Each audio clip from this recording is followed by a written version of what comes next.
Hello everybody, and once again a Merry Christmas from Screen Stars. Back again to do another Christmas review, and this is, I suppose you could say, another alternate Christmas movie. And this is Once Upon a Time at Christmas, which essentially is a horror slasher stroke serial killer movie. So there's not much Christmas cheer in this movie, I'll be honest. And this movie basically focuses on a homicidal maniac who dresses as Santa Claus and has Mrs. Claus as an accomplice, and they go on a rampage on a small American town. And that is essentially the story that you get with this movie.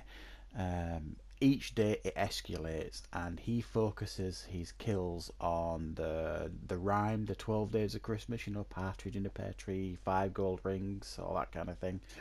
So each day there's a new rhyme, and there's like 12 days of massacre leading up to Christmas that leads the police on a merry dance. And at each day there's residents and a few farm animals at this local town getting slaughtered indiscriminately.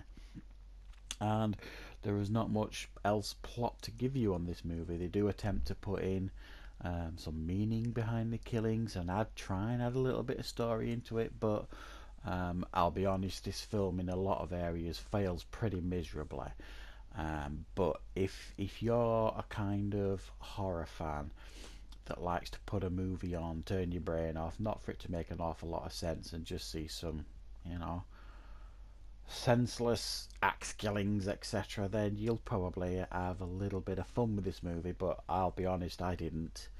I thought it was pretty poorly made. And what there's some of the issues I have with this movie is it copies too heavily and is too influenced from other things. I mean, you can probably see from the picture there, his accomplice, Mrs. Claus, is clearly heavily influenced by Harley Quinn.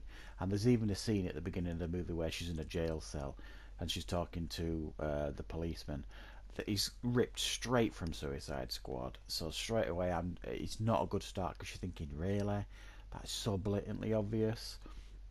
But it even tries to copy other things as well. I mean, there's the town's mayor is such a idiot, an imbecile. Is constantly arguing with the sheriff because the sheriff's trying to shut down the shopping malls and all this kind of stuff, and they put a curfew in place, and the mayor's like, no, no, no, we can't affect Christmas business. And again, that was stripped straight from Jaws. You know, that where the mayor of that town was hampering the sheriff from his investigation. It was proper Jaws. And it even as well tries to copy Scream here and there in regards to the teens standing up and say we're not going to be victims anymore, all this kind of stuff. So it borrows poorly from better made movies, and I don't say that lightly with Suicide Squad because it's not a very good movie, but it's a masterpiece compared to this. The acting doesn't help in this movie. It's pretty poor throughout. There are a couple of exceptions, but generally speaking, especially the teens, very shoddy acting. Some of the kills are quite amusing. There's one where he sets fire to a car and the victims inside it. So the screams that the male victims are letting out are so forced and pathetic, they're comical.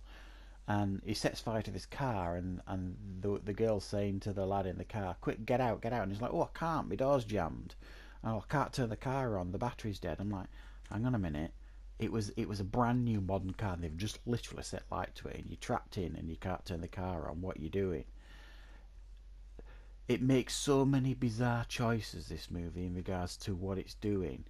Um, the police are amongst the dumbest you've ever seen. I mean, it's clear very quickly to you as an audience member that these kills are themed on the 12 Days of Christmas rhyme. But it takes so long for the police to pick up on that. You're screaming at the telly as to why they can't figure it out. It's so blatantly obvious in a sense of there's a farmer with 6 geese being killed. The kill previously, there were 5 victims, and all the wedding fingers were cut off. Um, the first victim was called Partridge, and there was an half-eaten pear left at the crime scene. I mean, they were not smart police, and there was even a scene as well one of the teens is talking to her friends and trying to figure out what's going on, and they spend 2 minutes on Google and they solve the case. Um, it was beyond belief how dumb this movie is, and how dumb the characters were. Really, really jarring. However, it's not an appallingly horrendous film. There is some fun to be had. It is tongue in cheek quite a lot. Um, some of the kills are quite fun, and it does make an attempt to give you a story, even though it's terribly executed, which I applaud it for. It could have just got away with just being a slasher fest, this, but it did try to weave in a story here and there, even though it was poorly done. So if you're looking for something completely different at Christmas to watch, you might have some fun with this, but be warned, it isn't great.